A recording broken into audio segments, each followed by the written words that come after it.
Я единственный в огне, кто читает свои сны. Поклоняюсь темноте. A friend once told me that there were supposed to be 4 new evolutions for Eevee in Pokemon Gold and Silver.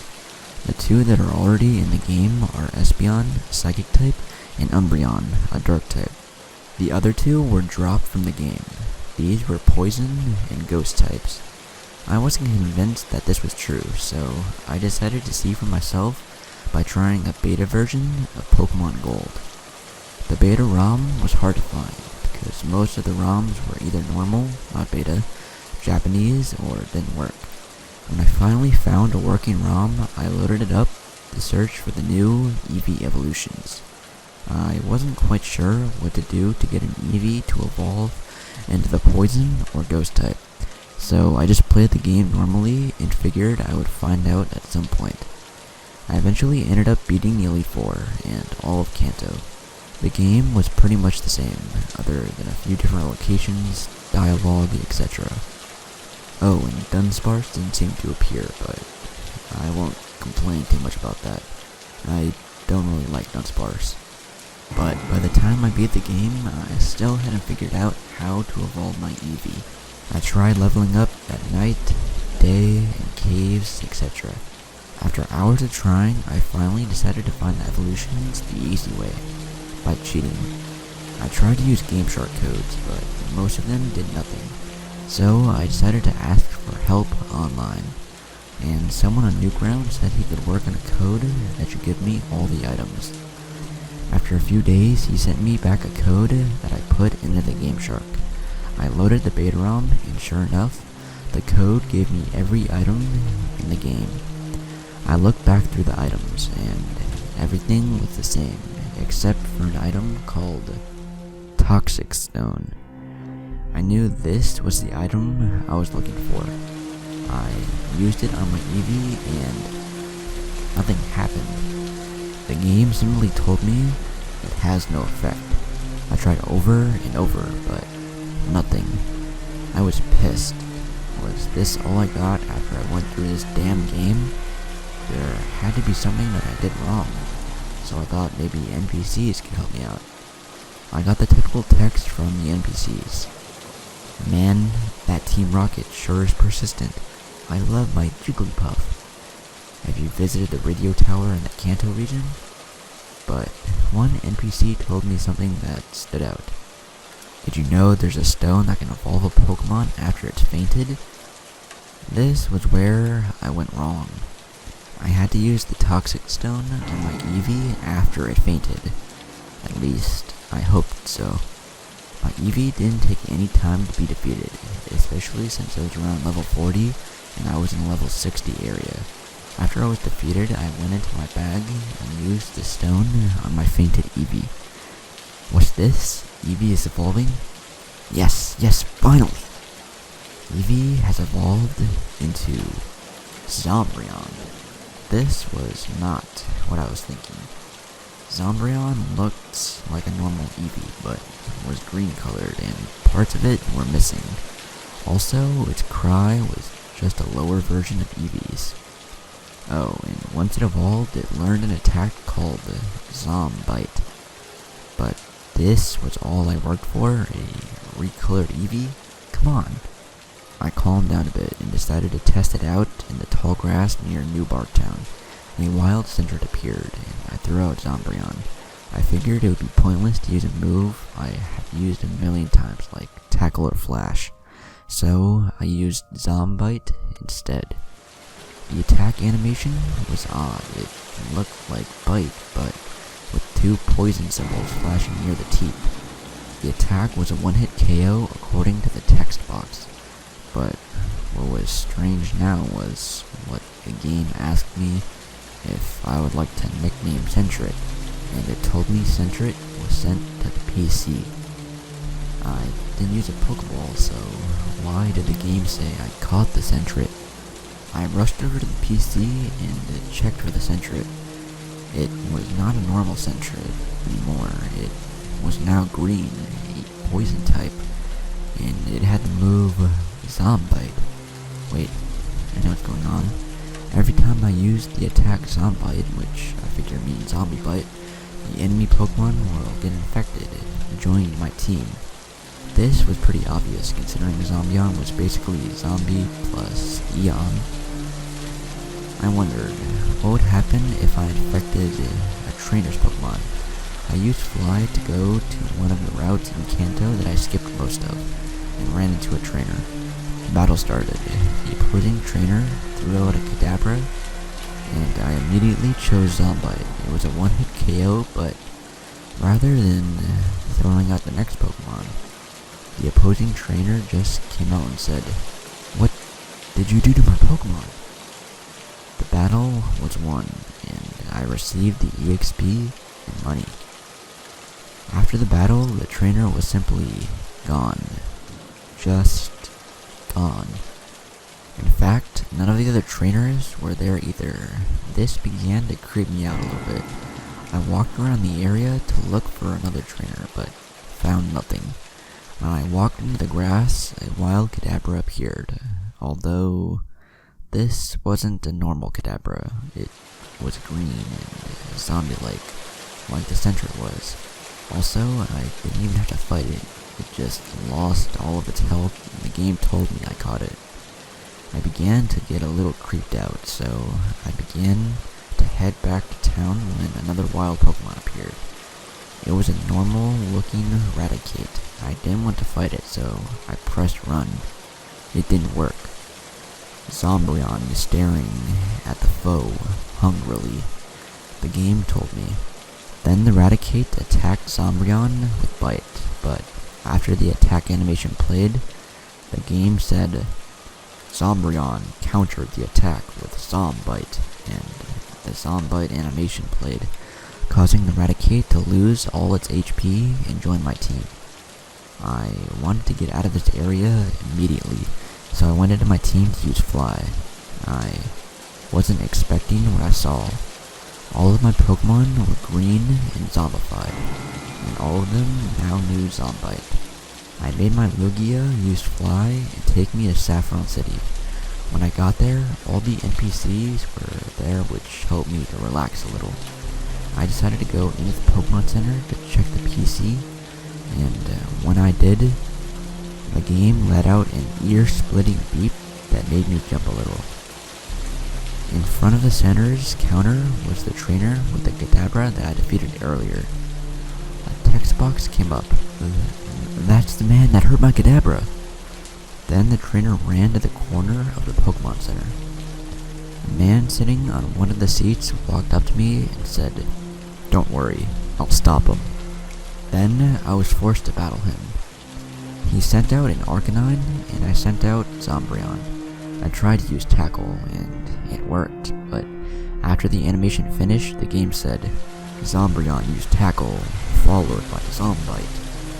The battle ended, and when the game went back to the Pokemon Center, a greenish sprite of the Arcanine stood next to the man. "What happened to my Arcanine? Where are you?" the man said before running out of the Pokemon Center.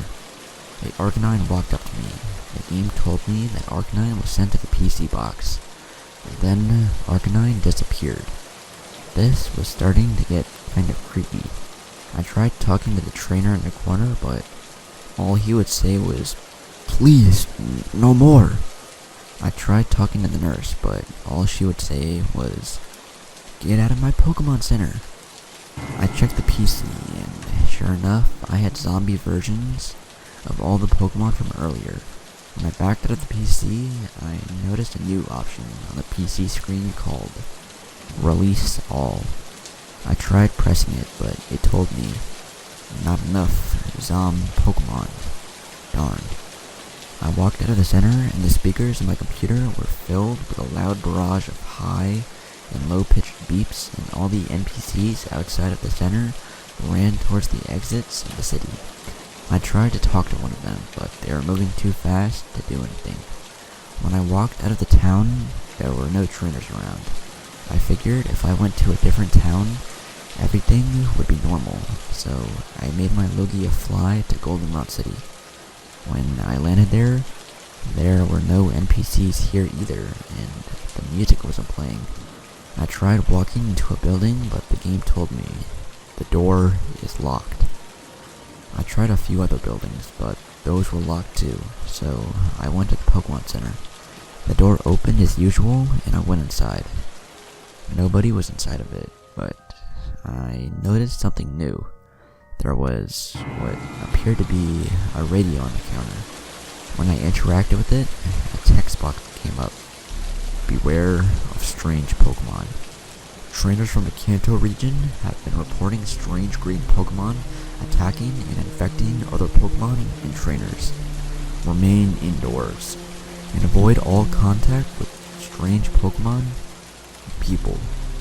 Followed by, on so lonely. I figured there was nothing to do down here, so I walked to the second floor. On the second floor, there were a bunch of NPCs still facing the stairs. Once I got to the top of the stairs, a loud beat played, and a text box said, "Get out of here, you are normal." A trainer standing in front of the crowd ran up to me, and a battle started. The opposing trainer sent out a Ditto, and I sent out Zombreon. I tried using Flash, but instead the game said Zombreon spat poison at Ditto, and Ditto was defeated. After the battle, the man backed up into the crowd.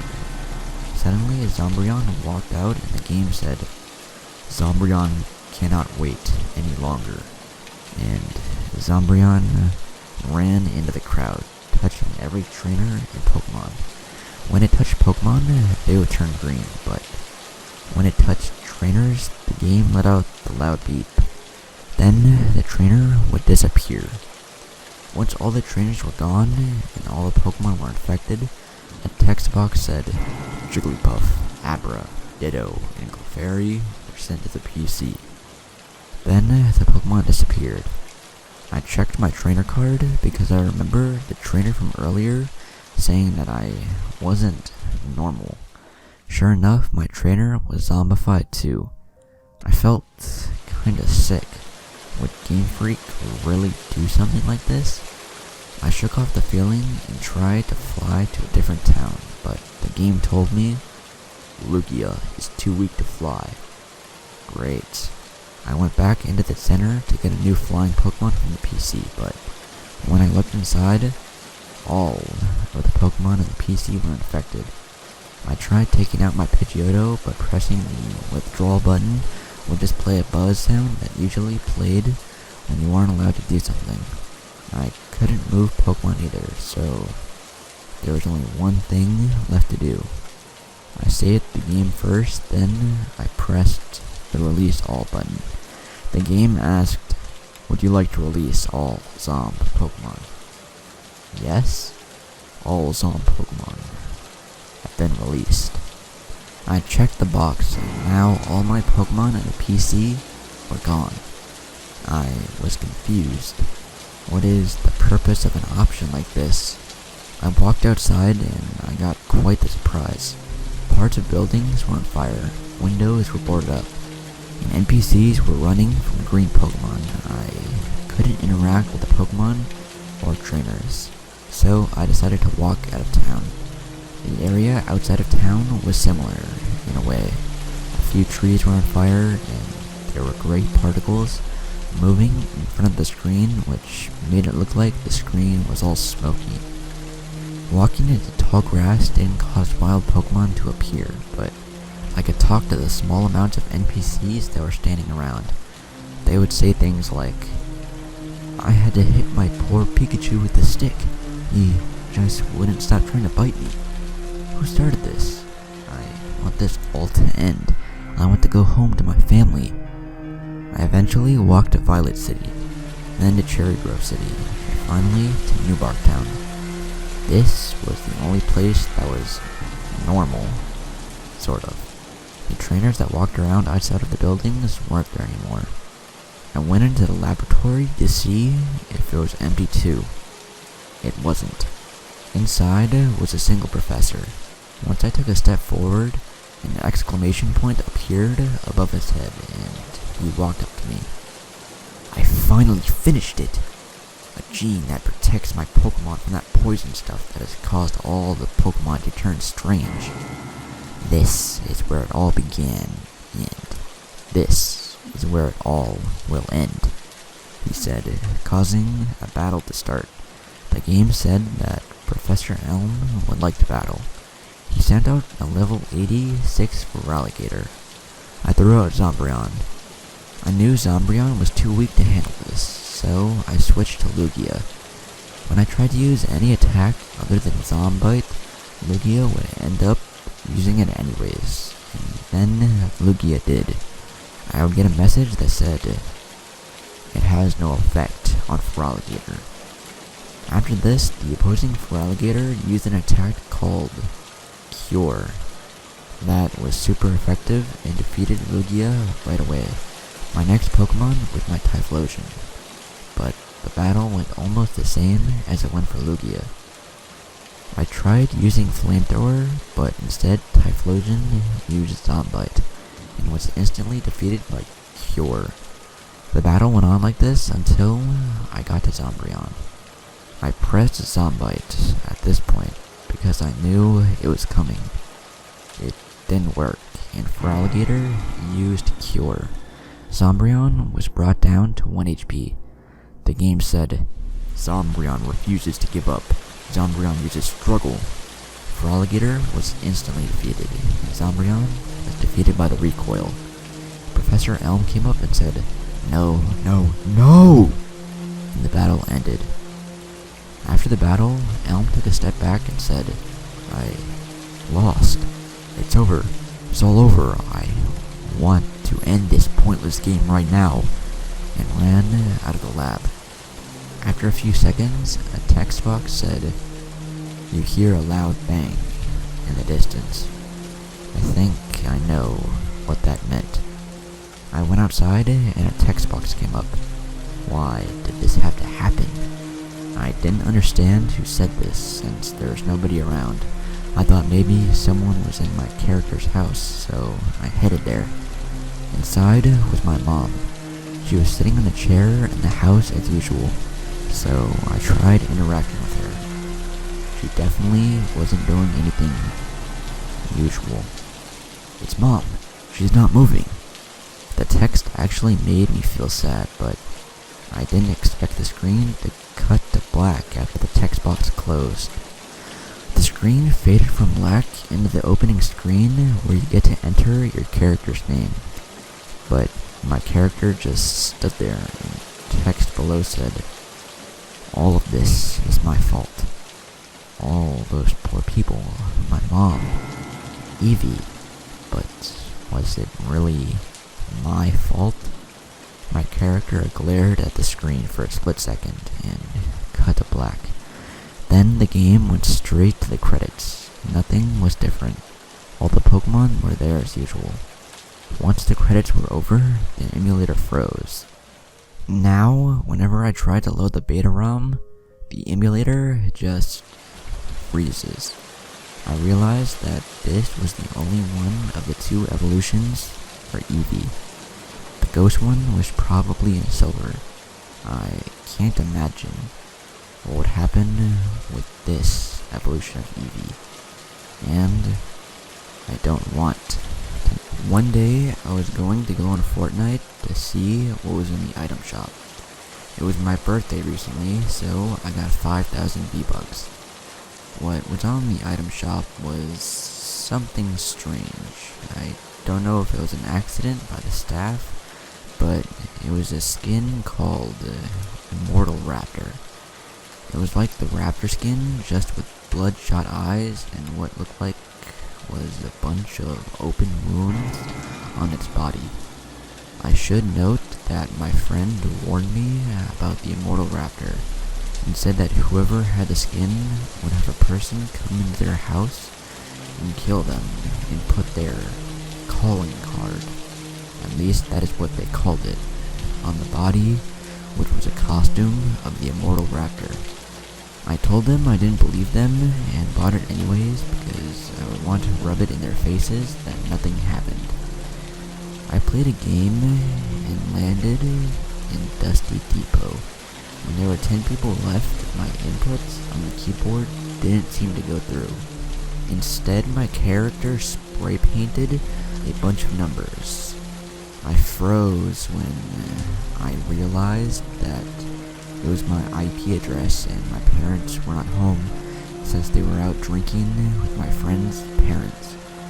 I called my friends and said to come over since there might have been a man coming to get me. They came over and had brought weapons. My friend Aaron brought his hockey stick. My friend Josh brought a baseball bat, and my friend Mac brought his dad's handgun. We locked all the doors and windows and called the police. About 10 seconds after we called the police, we heard glass breaking behind us. When I did turn around, I saw what looked like the Immortal Raptor. He was wearing his calling card. The person went inside my bedroom and Mac shot him. It didn't do much as I quickly realized why the skin was called the Immortal Raptor. The person got up and pulled out a knife and said, "Did you like the skin?" Mac shot him twice and it made the man fall back, and Aaron and Josh beat him with the weapons they had. The man cut Josh in the leg, and when he did, I saw the man's arm was covered in scars like the open wounds on the Immortal Raptor skin. We quickly ran after Mac unloaded all of his bullets on the man. The police arrived and 4 showed up. 2 went inside and the other 2 looked around the house, and the 2 inside never came out, but it looked like they called backup since 4 police cars pulled up with the sirens on. The 2 outside and the 16 policemen that were in the cars went inside and never went out. We all screamed, "The guy just killed 20 cops!" But then more policemen came, and this time they were outside the house and were cautious of going in since they were afraid of losing more men. A body was tossed through the window, dressed in the Immortal Raptor costume, and we all ran as the police started shooting the windows, and we managed to make it to the police department. And since we had a hidden camera installed on our front lawn, I saw the whole thing. More bodies were tossed out the window, but they did not have the calling card on them. I thought that he must have had only 1 costume on him since he was expecting 1 person instead of 20. The man finally came out and shot and stabbed the policeman, as well as absorbing all the shots being thrown at him.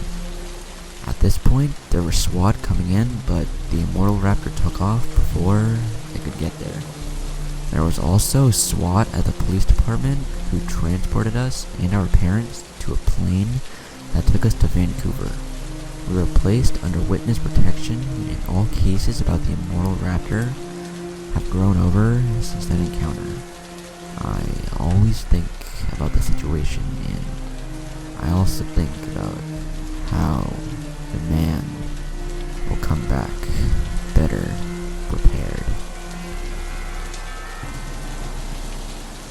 The Lavender Town Syndrome, also known as Lavender Town or Lavender Town suicides, was a peak in suicides and illness of children between the ages of 7 to 12 shortly after the release of Pokemon Red and Green in Japan, back in February 27, 1996. Rumors say that these suicides and illness only occurred after the children playing the game reached Lavender Town, whose theme music had extremely high frequencies that studies showed that only children and young teens can hear, since their ears are more sensitive. Due to the Lavender Town, at least 200 children supposedly committed suicide, and many more developed illnesses and afflictions. The children who committed suicide usually did so by hanging or jumping from heights. Those who did not act rationally complained of severe headaches after listening to Lavender Town's theme. Although Lavender Town now sounds differently depending on the game, this mass hysteria was caused by the first Pokemon game release. After the Lavender Town incident, The programmers had fixed Lavender Town's theme music to be at a lower frequency, and since children were no longer affected by it. One video appeared in 2010 using special software to analyze the audio of Lavender Town's music. When played, the software created images of the unknown near the end of the audio. This raised a controversy since the unknown didn't appear until the Generation 2 games, Silver, Gold, and Crystal. The unknown translate to leave now. There is also the said beta version of Lavender Town. It is said that the beta version of Pocket Monsters was released to some kids to test the games. In Portland, Oregon in 1981, an unheard of a new arcade game appeared in several suburbs, something of a rarity at the time. This game was called Polybius. The game proved to be an incredibly popular to the point of addiction, and queues formed around the machine, quickly followed by clusters of visits from Men in Black. Rather than the usual marketing data collected by company visitors to arcade machines, they collected some unknown data, allegedly testing responses to the psychoactive machines. The players themselves suffered from a series of unpleasant side effects: amnesia, insomnia, nightmares, night terrors, and suicide, appearing as have been caused by the game in various versions of the legend. Some players stopped playing video games, while it is reported that one became an anti-gaming activist. Alternative story. Polybius is an urban legend around a rare arcade game released in 1981. The game was created by a mysterious company called Sinneslochen, German for sense deletion, and was a puzzle / shoot 'em up somewhat like Tempest. It was only released in a few suburbs of Portland, Oregon. It was supposedly very popular, with people forming long lines to play it. However, players reported strange things about the game, such as hearing a woman crying and seeing grotesque faces out of the corner of their eyes. Players would also have nightmares, experience nausea, headaches, blackouts, or even develop amnesia. Some even committed suicide. Others stopped playing video games altogether, and at least one became an anti-video game activist. According to one owner of the arcade, men wearing black suits would often come to collect records from the game. They did not take any money, simply data on gameplay. Because of this, the leading theory is that it was some sort of government experiment using subliminal messages. The game remains in obscurity, as around 1 month after its release, all of the cabinets suddenly disappeared. One cabinet reappeared in an arcade in 1998, but quickly disappeared again. While some have tried to recreate the game, no one has ever found the original ROM. In the spring of 1989, the Carvana Corporation released a curious game, whose dissemination among American students that fall was swift and furious, though its popularity was ultimately short-lived. The game was Killswitch. On the surface, it was a variant of the mystery or horror survival game, a precursor to the Myst and Silent Hill franchises. And the narrative showed the complexity for which Carvana was known, though the graphics were monochrome, vague, gray, and white shapes against a black background. Slow MIDI versions of Czech folk songs played throughout. Players could choose between two avatars, an invisible demon named Gast or a visible human woman, Porto. Play as Gast was considerably more difficult due to his total invisibility, and players were highly liable to restart the game as Porto after the first level. in which it was impossible to gauge jumps or aim. However, Gas was clearly the more powerful attacker.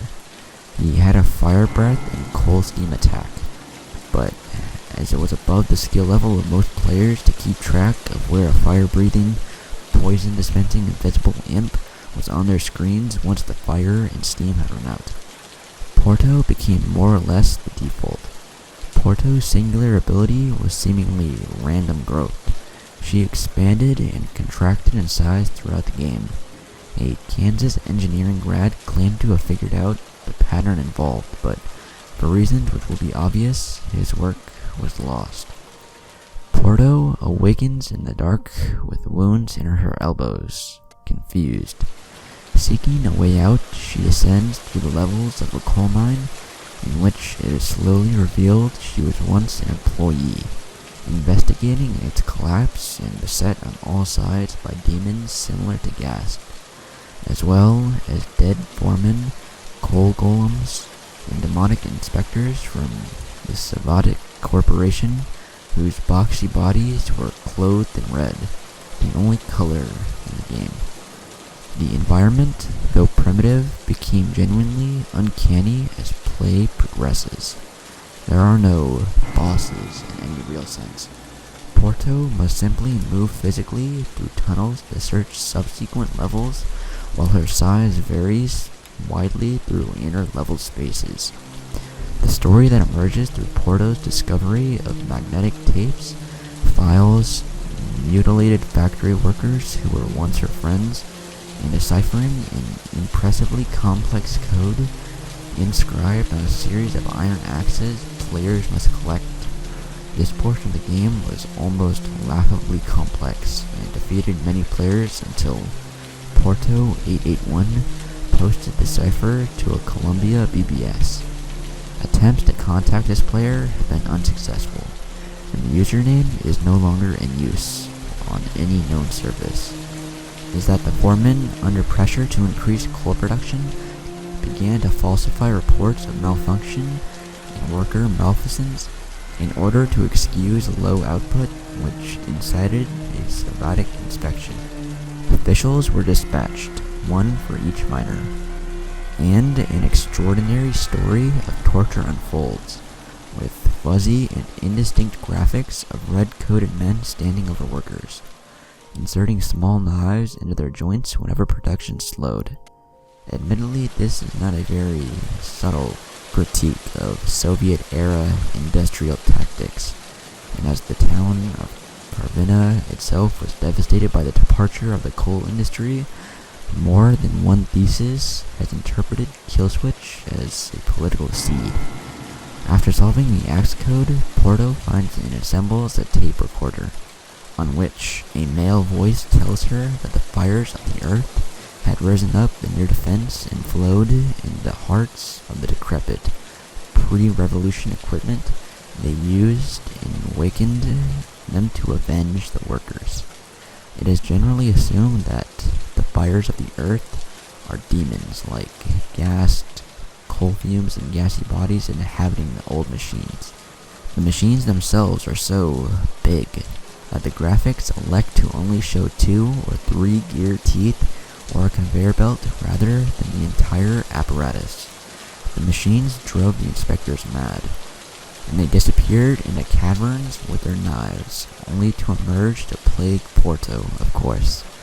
The workers were often crushed and mangled in the onslaught of machines, who were neither graceful nor discriminating.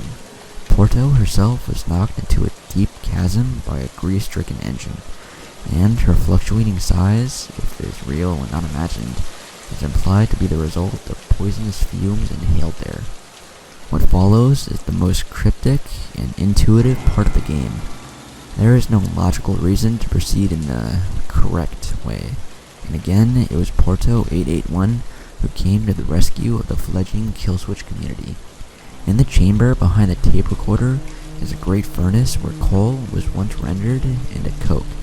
There are no clues as to what she is intended to do in this room. Players attempted nearly everything, from immolating herself to continuing to process coal as if the machines had never risen up. Porto881 hit upon the solution and posted it to the Columbia boards. If Porto ingests the raw coke, she will find her body under control, and can go on to fight her way out of the final levels of the mine, which are impossible in her giant state, clutching the tape containing this extraordinary story. However, as she crawls through the final tunnel to emerge above ground, the screen suddenly goes white.